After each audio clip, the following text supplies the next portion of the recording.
सपने जिनके बड़े होते हैं, मेहनत और समर्पण से वो हर मंजिल पाते हैं। Hello everyone, welcome to Sun Shiksha YouTube channel where we bring inspiring stories of students of Sun Shiksha academy. कई हम सन शिक्षा में पुराने स्टूडेंट्स को बुलाते हैं, उनसे बात करते हैं ताकि जो हमारे नए बच्चे हैं और जो गार्जियंस हैं वो कुछ उससे उनको जानकारी मिले और वो भी अपनी तैयारी को बहुत अच्छे से कर सके। इसी स्टोरी में आगे बढ़ते हुए आज हमारे साथ मौजूद है अभय चौहान, जो कि आईटी रुड़की से बीटेक कर रहे हैं। उनको उनका स्वागत है चैनल पर। एक बार उनको हम बुलाना चाहेंगे। Abhay, please come. Thank you so much sir, it's honour to be here.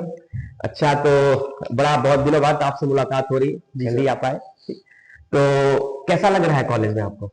Sir college में बढ़िया लग रहा है, बहुत अच्छा लग रहा है, काफी अच्छी लाइफ चल रही है। अच्छा, नए दोस्त बन रहे हैं, नए लोग मिल रहे हैं, तो बढ़िया चल रहा है। तो पढ़ाई ज्यादा हो रही है या एक्स्ट्रा करिकुलर एक्टिविटीज ज्यादा हो रही है? एक्स्ट्रा करिकुलर एक्टिविटी ज्यादा हो रही है, पढ़ाई तो निग्लेक्टेबल हो जाती है, मतलब एग्जाम टाइम पे ही हो रही होती है थोड़ी बहुत, इसके अलावा पढ़ाई नहीं हो रही होती है। तो अभी हम ये जानना चाहेंगे, यूजुअली होता है गार्जियन को, पेरेंट्स को और बच्चों को भी आईआईटीज के बारे में उतनी जानकारी नहीं होती कि आईआईटीज का माहौल कैसा है या आईआईटीज इतना मतलब इतनी अच्छी क्यों मानी जाती है ना। तो हम ये जानना चाहेंगे कि एक हल्का सा एक बिफोर स्टार्टिंग मेन क्वेश्चंस है ना, लोग मेन क्वेश्चंस को उठाएं। उसके पहले हम चाहेंगे सर बच्चों के लिए या पेरेंट्स के लिए एक बार हल्का सा आईआईटीज के, जैसे आप आईआईटीज के अंदर है ना, तो आपको कैसा फील होता है, आपको कैसा कॉन्फिडेंस फील होता है? क्योंकि नो डाउट हम लोग भी, हम भी वहीं से रहे, तो मुझे आइडिया है कि आपके अंदर जो कॉन्फिडेंस का जो पार्ट होता है वो कहीं ज्यादा होता है ना, कि जैसे सेंस ऑफ एक होता है कि यार मैं कुछ भी कर सकता हूँ, राइट? तो आपको वहाँ पे आईटी का माहौल अभी कैसा लगता है? आप कैसे कंपेयर करेंगे जो बाहर का माहौल है और आईटीज के अंदर का जो माहौल है, एनवायरमेंट है, वो कैसा है? सर बाहर का जो माहौल है वहाँ डिस्ट्रैक्शन बहुत है, और आईआईटी का जो माहौल है वहाँ डिस्ट्रैक्शन है, लेकिन वहाँ एक हेल्दी एनवायरमेंट है, कॉम्पिटेटिव एनवायरमेंट है। सबसे पहली बात तो ये एनवायरमेंट बहुत कॉम्पिटेटिव है, तो आदमी एक दूसरे को देख के इंस्पायर हो रहा है। ये नहीं कि अपने में लगा पड़ा है सब कोई, आदमी एक दूसरे को देख रहा है और उससे भी इंस्पायर हो रहा है, बहुत ज्यादा इंस्पायर हो रहा है। ये एक फैक्टर है। और आईआईटी में बहुत सारी चीजें हैं, एक्स्ट्रा करिकुलर एक्टिविटीज बहुत ज्यादा है, मतलब पढ़ाई वहाँ पे जाके ऐसा नहीं कि पढ़ाई होती है, पढ़ाई होती है, एक छोटा सा पार्ट होता है पढ़ाई लाइफ का, वहाँ पढ़ाई हो नहीं रहती है ज्यादा। पढ़ाई के अलावा बहुत सारी चीजें हो रही होती है एक्स्ट्रा करिकुलर एक्टिविटीज में, बहुत ज्यादा। तो समझ गए, मतलब अगर आपके अंदर कोई भी टैलेंट है हाँ, तो आप उसको एक्सप्लोर कर सकते हो और आपकी पर्सनैलिटी रैपिडली ग्रो होगी वहाँ पे। हाँ, ये चीज हमने महसूस करी कि जब आप आईटीज में एडमिशन लेते हो तो उसके बाद आपको बहुत अपनी लाइफ के अंदर रैपिडली आपके अंदर एक कॉन्फिडेंस आता है, आपकी जो पर्सनालिटी का इनहेंसमेंट होता है बहुत ज्यादा होता है ना। ये बात आपकी बिल्कुल सच है। और तो बहुत अच्छा लगा आज आप आए, ठीक है ना। तो अब जरा क्वेश्चंस कुछ कुछ पूछते हैं ताकि पेरेंट्स को और बच्चों को, जो फ्यूचर जो एस्पायरेंट्स हैं, उनको भी कुछ सीख मिले और कुछ एडवाइस भी आपको देनी होगी, है ना। स्टार्ट करते हैं कुछ कुछ क्वेश्चन से आपसे। तो लेट्स स्टार्ट। अबे, तो पहला क्वेश्चन मैं पूछ रहा हूँ, how was your journey at Sun Shiksha academy? जब आपने सन शिक्षा एकेडमी ज्वाइन करी तो आपने क्लास 11th और 12th यहाँ से किया है ना, तो हाउ वाज योर जर्नी? जरा एक बार में थोड़ा सा बताएंगे कैसा रहा, यहाँ का कैसा पैटर्न रहा, कैसे आपको सपोर्ट किया गया, कितनी मेहनत करवाई गई, इसके बारे में थोड़ा सा जानकारी आपने। शिक्षा एकेडमी ने जो मुझे गाइडेंस दी वो बहुत अच्छी थी, मतलब गाइडेंस मेंटरशिप प्रोग्राम्स चले थे शिक्षा एकेडमी के, वो बहुत अच्छे थे। मतलब टीचर्स एक ही चीज बताते थे, आप प्रॉपर डाउट सॉल्विंग सेशंस होते थे आपके, इनफैक्ट आप पर्सनली जाकर टीचर से बात कर सकते हो, आपकी प्रॉब्लम सॉल्व हो जाती थी। तो ये सारी चीजें थी। इसके अलावा जो यहाँ पे टीचर्स की प्रॉब्लम सॉल्विंग अप्रोच थी, एक नए तरीके से प्रॉब्लम सोचना, बताना और क्वेश्चन में जूझना, ये सब टीचर्स ने सिखाया यहाँ पे, और बहुत सारे इंसाइट्स मुझे यहाँ से मिले। चलिए ठीक है। तो आपने जैसे बोला टेस्टिंग का पार्ट ना, है ना, तो टेस्टिंग का पार्ट पे भी आपने डिस्कस किया। तो टेस्ट हम लोग नहीं लेता, हम तुमने जब रहे हो गया तो काफी टेस्ट दिए है ना। बहुत टेस्ट होते थे। हम लोग पहले 15 दिन वाले टेस्ट देते हैं और फिर लास्ट के टाइम तो टेस्ट की दो दिन टेस्ट होता है हर दिन। तो लास्ट टाइम टेस्ट की सभी लोग सुने, लास्ट टाइम टेस्ट की बात आती है ताकि आप पहले से ही वो लेवल अटेन कर लें before appearing for the final exam. आपका जो फाइनल एग्जाम हो उसके पहले आप इतनी प्रैक्टिस कर लें, इतना प्रेशर को झेल लेना कि जब मेन एग्जाम में जब आप पहुंचे, चाहे आईटी जेईई मेन हो चाहे जेईई एडवांस्ड हो, तो आपको थोड़ी आसानी वहां फील हो, कंफर्टेबिलिटी फील हो, है ना। तो हम ये पूछना चाहेंगे आपसे कि टेस्टिंग पैटर्न जो हम आपने दिया यहाँ पे, उसको कैसे देखते हैं कि टेस्टिंग पैटर्न कैसा रहा? टेस्टिंग पैटर्न यहाँ काफी अच्छा था। पहले तो चैप्टर वाइज टेस्ट होते थे, चैप्टर वाइज टेस्ट में क्या होता था, जैसे चैप्टर कंप्लीट हुआ तो उसका एक टेस्ट ले लिया, फिर उसके बाद थोड़ा टाइम जैसे बीए 4-5 चैप्टर कंप्लीट हो गए तो 4-5 चैप्टर्स का कंबाइंड टेस्ट हो गया है, ये टेस्ट होता था। इसके बाद जैसे जैसे टाइम बीतता गया एडवांस टेस्ट भी शुरू हुए। पहले टीचर मेंस स्पेसिफिक पढ़ाई चल रही थी और एडवांस चीजें बताती थी, टेस्ट वगैरह ज्यादा नहीं होते। फिर धीरे धीरे एग्जाम पास आने लगा तो एडवांस प्रिपरेशन चालू हुई, एडवांस क्वेश्चन करने शुरू करे, एडवांस के टेस्ट वगैरह देने शुरू करे। ये अपना टेस्टिंग पैटर्न रहा है यहाँ का। अच्छा अच्छा, ठीक है, टेस्टिंग और पैटर्न रहा। टेस्टिंग पैटर्न के साथ साथ यहाँ पे एनालिसिस भी बहुत अच्छा हो जाता है, मतलब प्रॉब्लम सॉल्विंग के तरीके बता दे। बाद में हम लोग टेस्ट हुआ, घर पे गए, एनालिसिस किया, एनालिसिस करके हम यहाँ पे आते थे तो जो टीचर्स की सॉल्विंग अप्रोच होती थी वो नेक्स्ट लेवल होती थी, मतलब कुछ नया सीखने को ही मिलता था। जो क्वेश्चन हमने कर भी लिए हैं उनसे भी कुछ नया इंसाइट मिल जाते थे करने को, हाँ, उसको इस तरीके से भी कर सकते हैं। ये बात है, आपने बहुत बढ़िया बात बोली। यूजली बच्चों को चीज समझ में नहीं आती आजकल, वो कह रहे हैं ना, जैसे यूजली क्या करता है बच्चा, आंसर कीज ऑनलाइन आजकल सारी चीज अवेलेबल है ना, सोल्यूशन अवेलेबल है, तो वो देखता है, उसको लगता है मुझे सोल्यूशन आ गया, रादर बीइंग वो इन डेप्थ में नहीं जाते हैं बच्चे। ये सही सारे बच्चों के लिए भी है, और साथ में जो पेरेंट्स सुन रहे हैं वो भी इस चीज को समझे कि एक बहुत बड़ा पार्ट होता है एनालिसिस पार्ट। एनालिसिस पार्ट क्या होता है, जब हम किसी क्वेश्चन को सॉल्व करते हैं और उसको नहीं कर पाते हैं या उसको बहुत लेंथी सॉल्व करते हैं, तो एक बार टीचर से मिलते हैं या खुद अप्रोच लगाते हैं कि कैसे उसको इजीली सॉल्व करें, या उसकी कंसेप्चुअली क्या मिस्टेक कर रहे हैं, या कौन सी चीज ऐसी कर देते हैं तो ये आंसर बहुत जल्दी आ जाता है। तो ये टीचर बहुत अच्छा सिखाते हैं, यहाँ पे टीचर का बहुत बड़ा रोल आता है। ठीक है, तो इस मामले में भी आगे चलकर हम लोग बात करते रहेंगे, लेकिन एक छोटी सी बात यार, मतलब पेरेंट्स के जान, मतलब स्टूडेंट्स के खासकर जो जेईई में एडवांस की तैयारी करते हैं, लास्ट के टाइम आपका एडवांस का स्कोर कैसा रहता था यहाँ?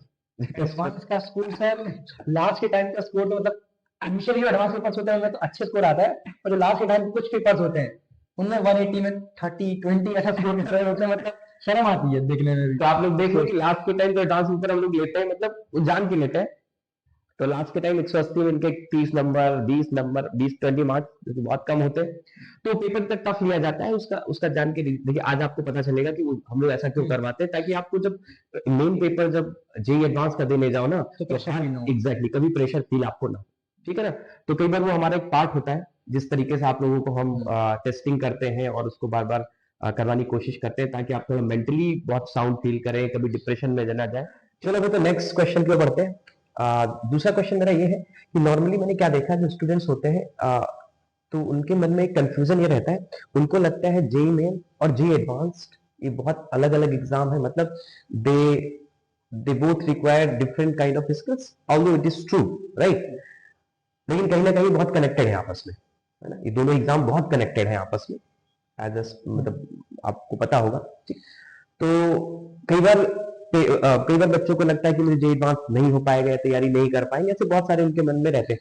तो हाउ डू यू फील, आपको कैसा फील लगता है कि जेईई मेन और जेईई एडवांस एक दूसरे से कितना अलग है, कितना एक दूसरे के कॉम्प्लीमेंट्री है, या कितना एक दूसरे से उस टाइप से जुड़े हुए, स्ट्रिंग्स अटैच्ड है उसकी? जेई मेंस और जेई एडवांस जो है वो दोनों पूरी तरीके से अलग है, मतलब अपार्ट जेई एडवांस तरीका अलग है, सब कुछ अलग है, उनमें एक चीज कॉमन है वो सिलेबस।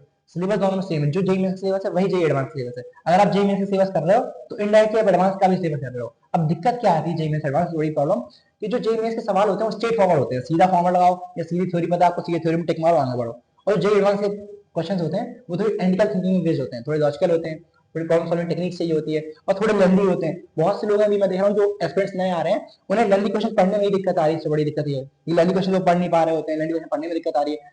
लेकिन अगर आपने इनिशियल फेज में टाइम दिया है, लंबे लंबे क्वेश्चन पढ़े हैं, करा है, तो आपको दिक्कत नहीं आएगी। और वो लोग करते नहीं, क्यों, लोगों को हाल आंसर चाहिए, बल्कि जो बड़े क्वेश्चन होते हैं उनमें टाइम लगता है। इनिशियली आप अपने आप को पुश कर रहे होगे तो आपको टाइम लगेगा, इनिशियली आपको एक क्वेश्चन पे आधा घंटा 1 घंटा देना पड़ेगा, वो कोई देता नहीं है।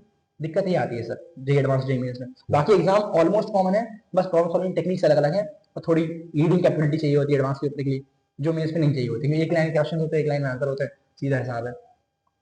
तो देखो, इन्होंने एक बहुत बड़ी बात बोली। ये आजकल अगर हम कॉमन जैसे हम टीचिंग करते हैं तो इस बात को फेस भी करते हैं। आजकल बच्चों में ना जो वो जूझने की जो शक्ति है ना, वो थोड़ी सी कमजोर हुई है। जैसे आपने बताया, देखो इसने बहुत अच्छी बात बोली कि कई क्वेश्चन ऐसे थे जो शुरू शुरू में जब एडवांस की चीजें, यानी वो चैप्टर के साथ चलता है, ऐसा नहीं कि एडवांस की तैयारी कोई अलग होती है। जब आप क्लास में पढ़ते हो तो एडवांस साथ साथ में चलता है, और जब आप कई बार ऐसा क्वेश्चन में होता है कि आपको आधे घंटे, 45 मिनट, 1 घंटे भी जूझना पड़ता है क्वेश्चन, आप समझिएगा बात को, 1 घंटे भी जूझना पड़ता है। तो जूझना इसलिए पड़ता है कि आपको चैप्टर आता नहीं है, you know the concepts, you know कि भाई कैसे चैप्टर मेरा पूरा हुआ है, और उसके बहुत सारे एप्लीकेशन पार्ट। लेकिन जब इन डेप्थ में कई बार उसको रिलेट करके क्वेश्चन पूछा जाता है, तो आपको थिंकिंग बेस पे, क्योंकि आप 4-5 चीजें जानते हो, उनमें से कौन सी चीज उस पर सही होगी, ये चीज सेलेक्ट करने में और इस चीज को एनालाइज करने में ही आपको जो टाइम लगता है शुरुआत में, उसके बाद आपकी धीरे धीरे हैबिट बन जाती है, और बढ़िया से आपके क्वेश्चन बढ़िया होने क्वेश्चन लगते हैं। लगते हैं। और शुरू से हैबिट डेवलप करनी पड़ती है। हाँ अगर आप नहीं करेंगे तो फिर तो दिक्कत कभी भी होगी। जेईई एडवांस आपका नहीं हो सकता, नहीं हो बिल्कुल नहीं हो सकता। तो ये आजकल के बच्चों को खासकर मैं हम्म, ये जरूर एडवाइस करूंगा कि ये चीज बड़ी कॉमन मिस्टेक ना करें कि हर क्वेश्चन जल्दी से आंसर आ जाए उसका। बहुत सारे ऐसे क्वेश्चन होंगे, उनमें आप कितना भी कर लो शुरू शुरू में आपको टाइम लगेगा because you are in that learning phase. उसके बाद आप पूरा करोगे तो उसके बाद ऑटोमेटिकली क्वेश्चन जाए। लेक्चर ओरिएंटेड भी होना चाहिए। जो जितना लेक्चर बताया उसके बाहर कुछ करना नहीं है, कुछ नहीं चाहिए, सीखना नहीं है। ये भी आजकल जितना लेक्चर में करा दिया, बोले सर ने पढ़ाया ही नहीं था। तो सर ने थ्योरी पढ़ा दी, क्वेश्चन तुमको खुद करनी पड़ेंगे, प्रॉब्लम सॉल्विंग टेक्निक एग्जैक्टली। तुमको डेवलप करनी पड़ेगी, चीजें तुम्हें खुद देखनी पड़ेंगी। तुमको सब सर सब कुछ करा रहे तो पॉसिबल नहीं है। 1.5 घंटे का आंसर कितना ही करा सकते हैं। तो बाद में आपको टाइम देना पड़ेगा, एफर्ट देने पड़ेंगे, टाइम देना पड़ेगा, सब देना पड़ेगा। बिल्कुल ये सही चक्कर बात है। इनका कहना है कि भाई जब आप लेक्चर करते हो उसके बाद जितना होमवर्क मिलता है ना, अभी होमवर्क पे भी आएंगे, है। है ना। और तो जितना लेक्चर दिया है इतना होमवर्क करिए, जो आपको क्वेश्चंस दिए जाते हैं, जो टेस्ट दिए जाते हैं, उनको आप ईमानदारी के साथ सॉल्व करिए, बस सिंपल सी बात है ना। ठीक है। अच्छा, होमवर्क की बात पे आते हैं। तो आपको क्या लगा, जैसे आप यहाँ पे रहे, है ना, तो होमवर्क कितना मिलता था आपको, सर कितना होमवर्क होमवर्क करना पड़ता था, कितनी चीजें करनी पड़ती थी, ये बताएं। सर करनी तो बहुत चीजें पड़ती थी। मतलब इतनी होती थी कि कर नहीं पाओ अगर प्रॉपर करने लगे तो सारी चीजें। क्योंकि देखो, शीट हो गई, डीपीज हो गई, उसका मेंस की हो गए, एडवांस की हो गए, उसका एक्स्ट्रा एक आध दो बुक्स होंगी जो आप लगा रहे हो। तो इतनी किताबें करना मतलब है, टफ काम है, मुश्किल है। तो इनको मैनेज करना पड़ेगा आपको, थोड़ा एक्स्ट्रा एफर्ट्स मारने पड़ेंगे आपको, रात में जाना ही पड़ेगा, वो कोई दिक्कत नहीं है। और थोड़ा सोना भी कम करना पड़ेगा। ये दिक्कत है। ये सारी चीजें देखनी पड़ेंगी आपको, तभी हो पाएगा, नहीं तो सिलेबस बहुत है करने को। हाँ, बिल्कुल सही बात। देखिए, तभी आप आईटी में सेलेक्ट हुए जब आपको बहुत हार्ड वर्क करते हैं 2 साल, जब भी अगर 11th 12th मेहनत करते हैं तो, या फिर जितने साल भी आप प्रिपरेशन करते हैं तो आपको मेहनत तो करनी पड़ती है ना। मेहनत करेंगे तभी जाके ये, क्योंकि ऑल इंडिया बहुत सारे बच्चे प्रिपरेशन कर रहे हैं, है ना। तो आपको उनसे अगर ऊपर उठना है तो मेहनत भी आपको एकदम नेक्स्ट लेवल की करनी होगी, मेहनत भी। और एक बात बता दें सभी लोगों को कि जब आपको लगता है ना कि आपका गोल, आपका जो आप कुछ पाना चाहते हैं, आप अगर माइंड में वो है ना, तो नींद बाकी चीजें शायद मुझे लगता है कोई मायने नहीं रखती है। मैं नहीं रखती हूँ। मायने नहीं रखती, आपको महसूस ही नहीं होगा, आपको ये लगेगा हमेशा हम एक बेहतर काम कर रहे हैं। ये काम निपटाना है, इसके बाद कर लेंगे, हाँ, ये काम आपको निपटाना है, इसके बाद कर इसके लेंगे। बाद कर लेंगे ना। तो मैं नेक्स्ट क्वेश्चन ये पूछना चाहेंगे, जब हम लोग प्रिपेयर करते हैं तो आपका आज तो बड़े इजी बोल रहे हैं, मतलब बहुत इजली बोलते चले जा रहे हैं कि भाई ये आसान है, ये चीज करना, ये चीज करना। लेकिन ड्यूरिंग द प्रिपरेशन मुझे याद है जहां तक, और कि बहुत सारे जब आप प्रिपरेशन करते हो, है ना, तो बहुत सारे जर्नी इतनी स्मूथ होती नहीं जितनी आज आपको दिख रही होगी, है ना। आप फील करें उस दिन को। तो कई बार क्या होता है, आपके मार्क्स बहुत अच्छे आते हैं टेस्ट में, कभी खराब आते हैं, कभी क्लास में परफॉर्मेंस खराब होती है, कभी ज्यादा क्योंकि बाकी लोग आंसर कर रहे होते हैं ना। करेक्ट। कभी कोई चीज बहुत टफ लग रही होती है ना, कभी कोई चीज इजी लग रही होती है, मतलब ऐसे बहुत सारे अप एंड डाउन्स आपके ड्यूरिंग द प्रिपरेशन आते हैं। बहुत सेटबैक्स भी आते हैं ना, कि अगर 2-2 3-3 टेस्ट में खराब मार्क्स आते हैं ना, तो आपको लगता है यार मेरा नहीं होगा, ऐसे मन में मतलब गलत थॉट्स या निगेटिव थॉट्स आते रहते हैं। ये एक बड़ी सिंपल सी प्रक्रिया ह्यूमन किसी भी इंसान में होती है। अगर हम बार बार थोड़ा सा मेरे पेपर में कुछ गड़बड़ हो जाए, कोई भी चीज हम जो कर रहे हैं उसमें बार बार दिक्कतें आए, तो हमें ऐसे फील होता है। तो मैं चाह रहा हूँ आपने कैसे अपने इन चीजों को डील किया, कैसे अपने पेपर जैसे कभी खराब आया तो कैसे मैनेज किया, पढ़ाई खराब हुई तो क्या मैनेज किया, आपने उसका सोल्यूशन क्या निकाला, किस मतलब कैसे आपने उस सोल्यूशन को, मतलब उस प्रॉब्लम को जो तुम्हारे पास आई उनको सॉल्व करने की कोशिश करें। सर सबसे पहली बात, कंटिन्यूअसली लगे रहो, मेहनत करते रहो, वो मत छोड़ो। पहली बात तो लगे रहे, मेहनत करते रहे, चलता गया। और सेटबैक्स आते हैं तो एग्जाम में नंबर कम आएंगे, ऑब्वियसली सैड होते हैं लोग, और होना भी चाहिए। मतलब कंटिन्यूस एग्जाम में 2 3 एग्जाम में नंबर नहीं आ रहे हैं तो सैड होंगे, डिमोटिवेट भी होते हैं। तो उस टाइम पे सबसे अच्छी चीज होती है, आप अपने टीचर्स के पास जाओ। मैं ये नहीं कह रहा सारे टीचर्स के पास जाओ, कोई आपके टीचर्स जो है उनमें से कोई एक टीचर डिसाइड कर लो जो बहुत अच्छे हैं, आपको लगते हैं सही है, तो आप उनके पास जाओ और उनसे अपनी चीजें अपनी शेयर करो कि सर मेरे साथ ऐसा ऐसा हो रहा है, ये प्रॉब्लम हो रही है, आप बताओ मैं कैसे करूँ। तो वो आपको एक अच्छी बेटर वे बताएं, क्योंकि उन्होंने अपनी जर्नी तो उनकी है ही पर्सनल, लेकिन उन्होंने आपके ऐसे बहुत सारे स्टूडेंट्स को भी ट्रेन किया है। तो उन्हें बहुत अच्छा एक्सपीरियंस है कि किस टाइम पे बच्चों को किस चीज की जरूरत होती है। तो वो आपको बहुत अच्छा गाइड करेंगे। जैसे मेरे केस में मैं अभिषेक सर के पास हर छोटी चीज लेके चला जाता, सर ये दिक्कत आ गई है, आप बता दो क्या। तो आपको ऐसा अपने एक टीचर ढूंढना पड़ेगा जिससे आप हर चीज शेयर कर पाओ, अच्छी बुरी, अपार्ट फ्रॉम क्यों क्या है क्या नहीं है, वो आप शेयर कर पाओ, बता पाओ। क्योंकि जो प्रिपरेशन जर्नी होती है उस टाइम पे बहुत ज्यादा डिमोटिवेशन आती है, मतलब नेक्स्ट लेवल डिमोटिवेशन आती है। अगर आप ये चीज शेयर नहीं करोगे तो दिक्कत होगी आपको बाद में बहुत, पढ़ाई में भी दिक्कत होगी, पढ़ भी अच्छे से नहीं पाओगे, क्योंकि माइंड पे प्रेशर रहेगा, स्ट्रेस रहेगा। तो ये सारी दिक्कतें आएंगी। इस वजह से अपना एक टीचर, एक मेंटर आप डिसाइड कर लो जो आपको अच्छे लगते हो।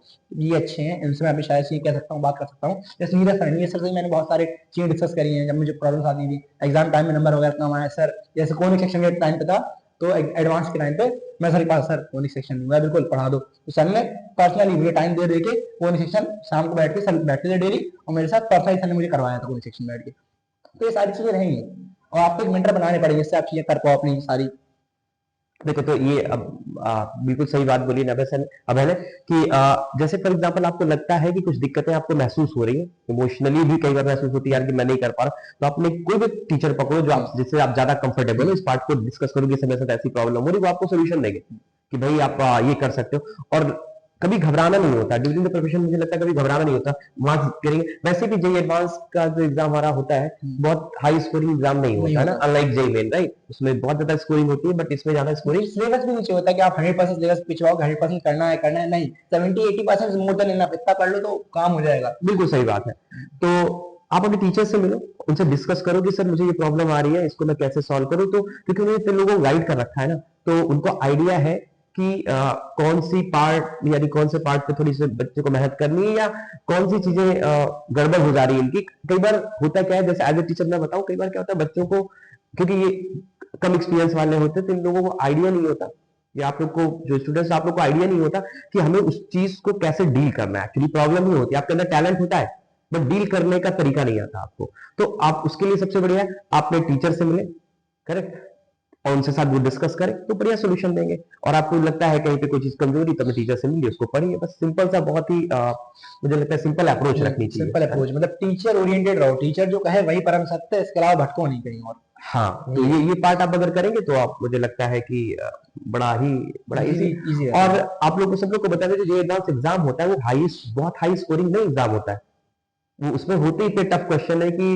बहुत ही मतलब बहुत ही कम मार्क्स पे, बहुत ही उस पर रैंक ठीक ठाक आने लगती है। तो इसीलिए पेपर, क्योंकि पेपर ही ऐसा बनाया जाता है कि बच्चा थोड़ा सा सोचे, बच्चा का थोड़ा सा दिमाग का पार्ट यूज करे, क्योंकि अब आईटी में पढ़ने जा रहे हैं तो वो चाहते हैं कि हमारे पास जो बच्चा आए या जो लड़के आए, वो उनके पास दिमाग का part, logical thinking and analytical thinking उनके अंदर बहुत अच्छी होनी चाहिए। तो बहुत अच्छा है, आप बहुत अच्छी चीजें बता रहे हैं, बहुत अच्छी एडवाइस भी कई बच्चों को सीखने को मिलेगी, कई पेरेंट्स को भी सीखने को मिलेगी, है ना? तो बहुत अच्छा लग रहा है। अभी नेक्स्ट क्वेश्चन की ओर चलते हैं। अच्छा, मुझे एक बात और याद है, क्वेश्चन पे थोड़ा सा रुक जाते हैं। तो मुझे याद है कि, अच्छा एक बात बताओ आप सभी लोगों को कि टोटल आप कितनी क्लासेस आपने मिस करी ड्यूरिंग द प्रिपरेशन, जब संस्कृति एकेडमी जो क्लासेस चलती हम लोग लेते थे, तो कितनी क्लासेस आपने मिस करी? सर क्लासेस तो रेगुलरली आता था, मतलब यस क्या एक आधी क्लास अगर बीमारी हुआ काफी ज्यादा नहीं आ पा रहा हूँ तो भले नहीं आया हूँ, लेकिन क्लासेस मैंने और सारी करी, मतलब 100% अटेंडेंस थी ऑलमोस्ट। एक आधी क्लास मिस हुई होगी, क्योंकि क्लासेस अगर छोड़ दो तो चैप्टर कवर करना काफी मुश्किल हो जाता है, बीच में क्लास छोड़ दो, मतलब आप कनेक्शन होते दो चैप्टर की जो लिंक बना रहे हो तो वो लिंक ब्रेक हो जाती है आपकी, तो फिर चैप्टर आगे कवर करना मुश्किल होता है, या फिर आप कर क्या हो पहले से एक चैप्टर आता है तो उतना टाइम भी नहीं होता है, क्वेश्चन प्रैक्टिसिंग और वगैरह। ना उस तरीके से फिर आप हाँ कर पाते हो। हाँ, ये भी है। देख लीजिए आप लोग को, सभी लोग को बता दें, इनकी जो अटेंडेंस रही ऑलमोस्ट 100% रही, मुश्किल से इन सालों में इन्होंने एक या दो क्लासेस छोड़ी होगी, ठीक है। और इसका एक रीजन भी है कि आप जब एक लेक्चर मिस करते हो तो आपका जो नेक्स्ट लेक्चर होता है, फिर नेक्स्ट जो चैप्टर होता है उसमें कनेक्शन होता है कई बार, है ना, तो कनेक्शन भी आपका टूट जाता है। और क्लास में जितना टीचर्स कराते हैं 1.5 घंटे में कंसेप्चुअल तरीके से ना, वो खुद से करना या फिर ऑनलाइन करना बड़ा ही मुश्किल काम होता है, बहुत ही दिक्कतें आएंगी आपको, ठीक है। तो ये बहुत अच्छा। एक बात और मुझे याद है कि तुम टीचर को पकड़ के रखते थे, मतलब पकड़ के रखे, हम लोग की क्लास खत्म होती थी रात को 9-9 10 बजे तो बैठाते थे ना, डाउट पूछते थे। तो इनकी बड़ी अच्छी बात थी कि देखिए एक बात मैं आपको बता दूं, जितनी भी स्टोरी जब हमने शेयर की उनमें सब में एक बड़ी बात कॉमन थी, ये सारे लोग टीचर को पकड़ के रखते थे। मतलब आप समझिए टीचर्स, मतलब मेरी क्लास खत्म हुई या किसी भी टीचर क्लास खत्म हुई ना, मतलब हम अभिषेक सर, संजय सर, विजय सारे लोगों ना, बीएस सर, सब लोगों से तुरंत ये लोग डाउट अप्रोच करते थे तुरंत, मतलब टाइम नहीं लेते कि सर इसके बाद रहेंगे। हम लोग को 9-9 10 10 बजे तक इन लोगों ने रोका हुआ है। तो आप लोग को बता दें 9-9 10 बजे तक रोका, तो इसका मतलब इनके अंदर जो पढ़ने का जो पार्ट था वो बहुत अच्छा था, डेडिकेटेड थे बहुत ज्यादा। तो ये बहुत अच्छा था, ठीक। तो अभी मैं ये पूछना चाहेंगे हमें कि what advice will you give, what tips will you give to the future aspirants, खासकर उस पॉइंट ऑफ से जो जेईई और एडवांस की तैयारी करते हैं, दोनों का पॉइंट ऑफ व्यू लेके, क्योंकि कई बार क्या होता है कुछ बच्चा ना टारगेट लेता है जेईई नहीं हमसे हो पाएगा, तो फिर ऐसा कुछ बताएं कि वो लोग जो जेईई और जो एडवांस कर रहे हैं कैसे उस प्रिपरेशन को करते रहे, और कुछ सिंपल एकदम स्ट्रेट फॉरवर्ड लोग फॉलो कर ले।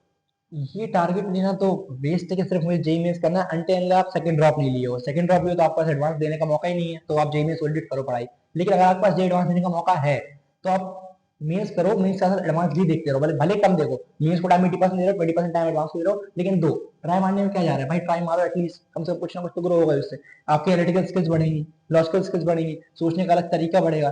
तो मेंस के साथ साथ एडवांस करते रहो, ये नहीं कि प्रॉपर्ली मेंस कर रहे हो, एडवांस भी करते रहो साथ साथ। और जैसे मेंस की तैयारी में क्या है, आपको सिर्फ थ्योरी पढ़नी है, और थ्योरी पढ़ने के बाद फॉर्मुला लगाने हैं, और ये नहीं है कि एडवांस के पेपर में सारे क्वेश्चन टफ आते हैं, कुछ क्वेश्चन कुछ पार्ट इजी भी आता है, भाई इजी पार्ट को बोलो, पता चले कट ऑफ थोड़ी नीचे चली गई, हो गया सिलेक्शन गलती से, तो जाने में क्या दिक्कत है। ट्राई मारते रहो, ये नहीं कि भाई छोड़ दिया तुमने बिल्कुल, सिर्फ मेंस करना है, मेंस ओरिएंटेड बिल्कुल मत रहो, मेंस करो, मेंस के साथ एडवांस पे ही फोकस करो मतलब। और अगर आप 12th में हो फिर तो आप एडवांस ओरिएंटेड ही पढ़ाई करो, मेंस ओरिएंटेड मत करो, मतलब सिर्फ एडवांस फोकस करो, मेंस अपने आप हो जाएगा।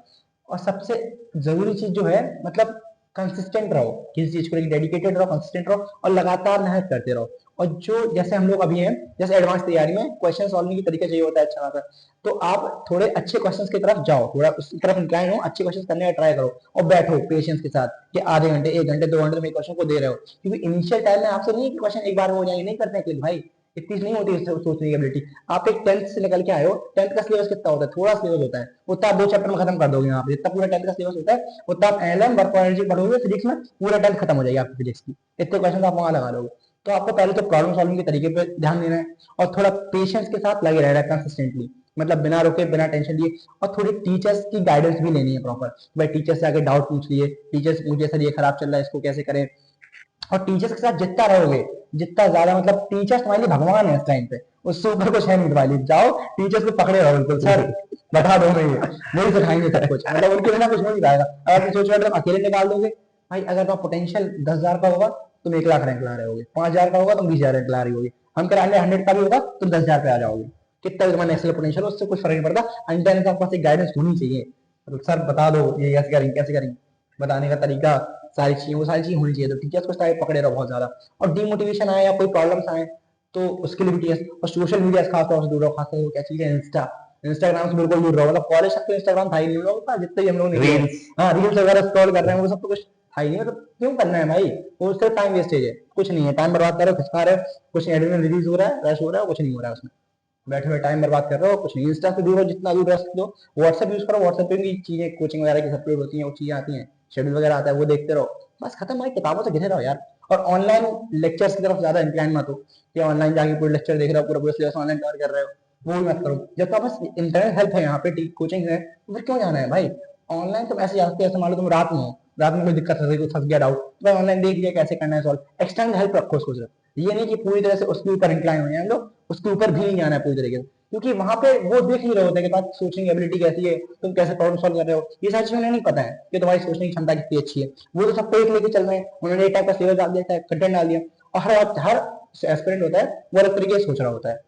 तो सबके लिए एक ही मेथड नहीं होता है, सबके लिए अलग अलग तरीके होते हैं, अलग अप्रोच होता है, अलग अलग जर्नी होती है, अलग अलग लाइफ होती है, सबको अपने अपने हिसाब से देखना पड़ेगा, और इसके लिए टीचर से मिलते रहो, टीचर से गाइडेंस लेते रहो, सबसे बड़ी चीज यही है। हाँ, ये तो बहुत बड़ी बात बोली कि है ना, क्योंकि कई बार क्या होता है जब भी क्लास में पढ़ाते हैं तो कई लोग बैठे होते हैं, कई स्टूडेंट्स होते हैं, तो सबके लिए अलग अलग अप्रोच अवेलेबल मतलब करवाते हैं, ताकि वो बेहतर कर पाए, क्योंकि सबकी प्रॉब्लम्स अलग अलग टाइप की होती है ना, किसी का दूसरा एक पार्ट मजबूत होता है, किसी का दूसरा पार्ट मजबूत है, ये बात बिल्कुल आपने सही किया। और साथ में ये भी होता है ना कि जो एनालिसिस पावर है ना वो क्लास में ही आगे बढ़ती है ना, जब टीचर आपको दे के ध्यान दे के क्वेश्चन देता है, फिर उसको सॉल्व करवाने की कोशिश करता है।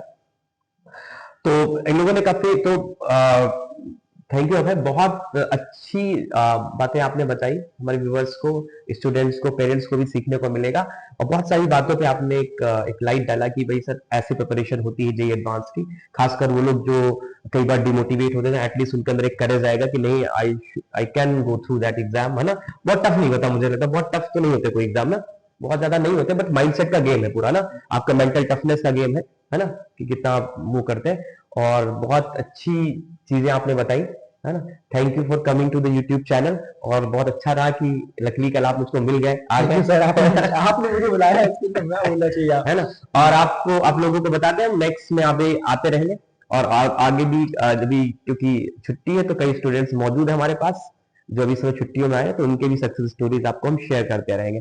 Thank you all of you, thank you. Keep watching, thank you.